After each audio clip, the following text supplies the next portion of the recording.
ఓం మహాగణాధిపతయే నమః. ఓం గురుభ్యో నమః. ఓం శ్రీమాత్రే నమః. పరమేశ్వర స్వరూపమైనటువంటి జ్యోతిష, వాస్తు మరియు ఇతర అనేకమైనటువంటి శాస్త్రములను మనకు అందించినటువంటి మహర్షులకి నమస్కారం. హయగ్రీవ హయగ్రీవ హయగ్రీవేతియో వదేత్ తస్య నిస్సరతే వాణి జన్హుకన్యా ప్రవాహవత్. అరుణాం కరుణాతరంగితాక్షీం ధృతపాశాంకుశపుష్పబాణచాపాం అనిమాదిభిరావృతాం మయూకైః అహమిత్యేవ విభావయే భవానీం. శ్రీమాత్రే నమః. ప్రేక్షకులకి ఆ లలితాంబిక అమ్మవారి యొక్క అనుగ్రహం పరిపూర్ణంగా కలగాలని మనస్ఫూర్తిగా కోరుకుంటూ మనం ఈరోజు చెప్పుకోబోయేటువంటి టాపిక్ ఏమిటి అంటే శని వక్రత్యాగము. నవంబర్ 16వ తేదీ నుంచి 4.5 నెలల పాటు వక్రత్యాగంలో కుంభంలో ఉంటాడు. అంటే ఇన్ని రోజులు వక్రించున్నాడు, రెట్రోగ్రేషన్ అంటారు. అంటే ఆయన వెనక్కి తిరగడు, గుర్తుపెట్టుకోండి. ఈ ప్లానటరీ పొజిషన్స్ ఏవైతే ఉన్నాయో, ఈ భూమి తిరిగేటువంటి విషయం కానివ్వండి, సూర్యుడు ఉన్నటువంటి పొజిషన్ కానివ్వండి, శని ఉన్నటువంటి పొజిషన్స్ కానివ్వండి, వెనక్కి వెళ్ళినట్టుగా సర్క్యులేషన్లో అనిపిస్తుంది. అప్పుడు ఏమవుతుంది, వెనక్కి వెళ్ళినట్టుగా అనిపించినప్పుడు ఆ ఫలితాలు కూడా వెనక్కి వెళ్ళినట్టుగానే ఉంటాయి. ఇప్పుడు ఈ వక్రగతి పోయింది, స్ట్రైట్ అయ్యి ఇక్కడ కూర్చున్నాడు.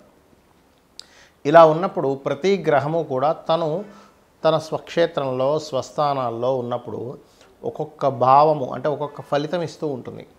ఆ రకంగా శని భగవానుడు మనకి ఎటువంటి మంచి ఫలితాలను ఇవ్వనున్నాడు, ఏ విషయాల పట్ల మనం జాగ్రత్తగా ఉండాలి, మరియు అదేవిధంగా ఏ పరిహార మార్గం చేసుకోవాలి అనేటువంటి విషయాలు చెప్తుంది. నేనైనప్పటికీ కూడా చెప్పిస్తుంది సాక్షాత్ లలిత అమ్మవారిగా భావిస్తూ మనం ఒక్కొక్క లగ్నం తెలియని వారి రాశి నుంచి చూసుకుందాం.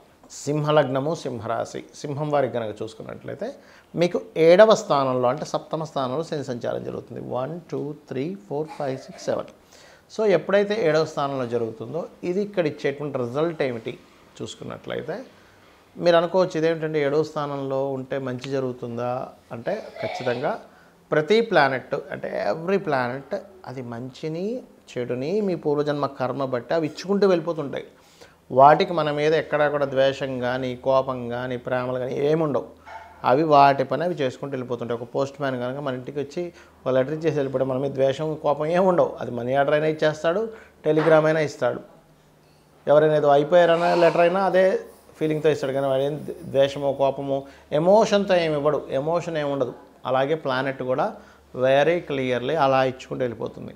అయితే ఇక్కడ మీరు అర్థం చేసుకోవాల్సింది, ఇక్కడ ఉద్యోగ అవకాశాలు, ఇంటర్వ్యూస్లో సక్సెస్ అవ్వడం, ఉద్యోగంలో కొంతవరకు ఇదవ్వడం ఇస్తూ ఉంటాడు. కాకపోతే కొంచెం బద్ధకం పెంచుతుంటాడు, ఎందుకంటే లగ్నాన్ని శని చూస్తున్నాడుగా, అంతే. కాకపోతే ఇక్కడ ఏంటంటే ఎటువంటి విషయాల్లో బద్ధకం పెరుగుతుంది వీళ్ళకి అంటే ఒకటే గుర్తుపెట్టుకోండి, చదువుకోవాలి, కొత్త సబ్జెక్టు, స్కూల్కి వెళ్ళాలంటే బద్ధకం, కాలేజీకి వెళ్ళాలంటే బద్ధకం, హైయర్ ఎడ్యుకేషన్ కోసం చేద్దాం అనుకుంటే బద్ధకం. తల్లిదండ్రులతో అనవసరంగా ఇక్కడ ఇబ్బందిస్తాడు. ఎందుకంటే తల్లి స్థానమైనటువంటి చతుర్థాన్ని చూస్తున్నాడు, తండ్రి స్థానమైనటువంటి భాగ్యాన్ని చూస్తున్నాడు శని. సో అది శత్రుక్షేత్రాలు. శనికి కుజుడు శత్రువు. శత్రువు అంటే వాళ్ళిద్దరేమి రోజు పొద్దున్నే లేగానే గదలు పట్టుకుని కొట్టేసుకోరాళ్ళు. వాళ్ళకి ఏంటంటే ఈ ఎనర్జీ మార్స్ యొక్క ఎనర్జీ ఏదైతుందో ఫైరీ ఎనర్జీ, కోల్డ్ ఎనర్జీ. చిన్న ఎగ్జాంపుల్ చూడండి. ఒక పెనం మీద మనం పొయ్యి మీద పెట్టాము, కొన్ని వాటర్ వేసాము, ఇలా చర్రమంటుంది. అంటే ఏమిటి, ఈ ఎనర్జీ కనెక్ట్ అవ్వట్లేదు. Different energies. బాగా ఎండ ఉంది, సడన్గా చల్లనీళ్ళు తాగేసాం, ఏమైపోతుంది, గొంతు పట్టేస్తుంది. అంటే ఓవర్ హీట్ ఉన్నప్పుడు ఓవర్గా ఉండేటువంటి కోల్డ్ని మనం తీసుకోము సైంటిఫిక్గా కూడా. At a same time over heat is the Mars, over cold is the Saturn. కాబట్టి ఇక్కడ ఏంటి, ఈ చదువు మీద, తల్లిదండ్రుల ఆరోగ్యం మీద, ఏదైనా ప్రాపర్టీస్ తీసుకునే విషయాల మీద, ఒక గురువుల దగ్గరికి వెళ్ళి ఏదైనా విద్య నేర్చుకునే విషయాల మీద చాలా చాలా చాలా అప్రమత్తంగా ఉండాలి అనేటువంటిది చెప్తుంది. ఇక ఉద్యోగము, వ్యాపారము, మీడియేటింగ్ ద్వారా డబ్బులు రావడం, ఇట్లాంటివన్నీ కూడా బ్రహ్మాండంగా ఉన్నాయి. కాకపోతే మీ సింహం వారికి ఈ యొక్క ఎప్పుడైతే 2వ స్థానంలో కేతు ఉన్నాడో, ఏదైనా ఒక మనీ ఇచ్చేటప్పుడు కావచ్చు, తీసుకునేటప్పుడు కావచ్చు, ఒక్కసారి గణపతిని తలుచుకొని మీరు చేయండి. ఎందుకంటే 12లో కుజుడు ఉన్నాడు, సప్తమంలో శని ఉన్నాడు. అంటే ఏమిటి, జీవిత భాగస్వామిని ఎంపిక చేసుకునేటప్పుడు పార్ట్నర్స్తోనే కాస్త స్ట్రెస్ కూడా ఉంటుంది.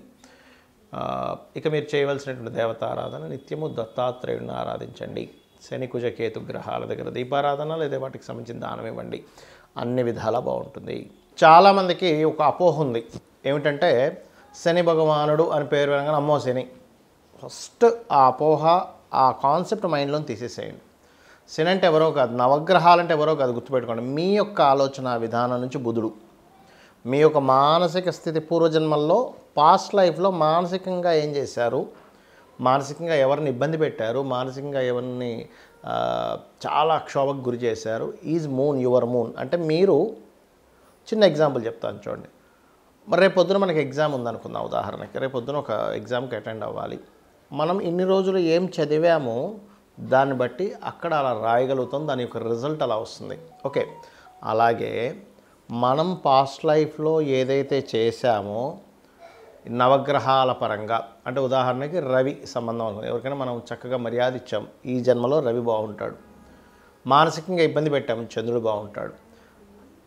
వాక్కుతో లేదా మన బుద్ధితో మ్యానిపులేట్ చేసి అవసరమాన్ని ఇబ్బంది పెట్టాం, బుధుడు ఇబ్బందికరంగా ఉంటాడు. బాగా చేసాం మనం, మన బుద్ధితో అవతల వాడికి సహాయం చేసాం, మన వాక్కుతో అవతల వాడికి మంచి ఇది చేసాం, బుధుడు బాగుంటాడు. మనము ఎప్పుడైతే ధార్మికంగా కాకుండా అధర్మంగా అవతల వాడిని ఇబ్బంది పెట్టేశాం, ధార్మికంగా వేరు అధర్మంగా వేరు, గుర్తుపెట్టుకోండి. ఇప్పుడు మీకు ఒక ఒక ఒక అవతల వాడు ఏదో కేసు వేసాడు, మీరు ఏ తప్పు చేయకపోయినా సరే మీరు ధర్మంగా పోరాడడానికి మీరు అవతల వ్యక్తి మీద మళ్ళీ ఒక కేసు వేసో ఇంకోటి చేయడం ఇది ధర్మం.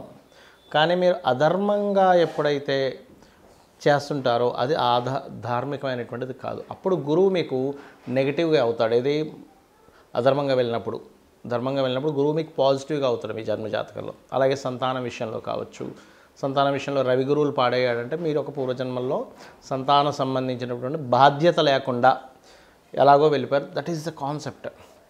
అలా శుక్రుడు అంటే వివాహము, శని అంటే మనకి కర్మ, రాహు అంటే మాయా లేకపోతే ఈ లోకంలో ఉండేటువంటిది, కేతు అంటే మోక్ష సంబంధించిన, దైవ సంబంధించిన, జ్ఞాన సంబంధించిన ఇట్లాంటివన్నీ తీసుకుంటాం అమ్మమ్మ తాతయ్య. అయితే ఇక్కడ మన కాన్సెప్ట్ శనికి సంబంధించినటువంటి విషయంలో మీ కర్మే శని అంటే ఎవరో కాదు, బయట ఎవరో శని అనుకోకండి, మీ కర్మే శని అంటే మీరు చేసినటువంటి కర్మే శని. ఇప్పుడు చూడండి, ఎగ్జామ్స్లో మనం రాసాము, మార్క్స్ వచ్చాయి.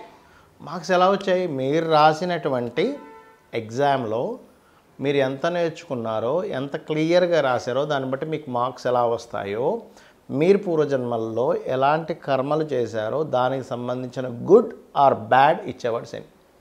మీ కర్మనే. అంటే మీరు బ్యాంకులో అకౌంట్లో డబ్బులు ఏమైనా ఉన్నాయి, మీరు అసలు మీ బ్యాంకులో ఒక 100 రూపాయలు వేసి ఉంచారు, ఒక సంవత్సరం తర్వాత వెళ్ళి అదేంటండి లక్ష లేదండి అని ఏడుస్తారు ఎవరైనా. ఏడవడగా ఎందుకు అంటే బికాజ్ మీరు వేసింది 100 అక్కడ, మీరు ఏడవడంలో అర్థం లేదు.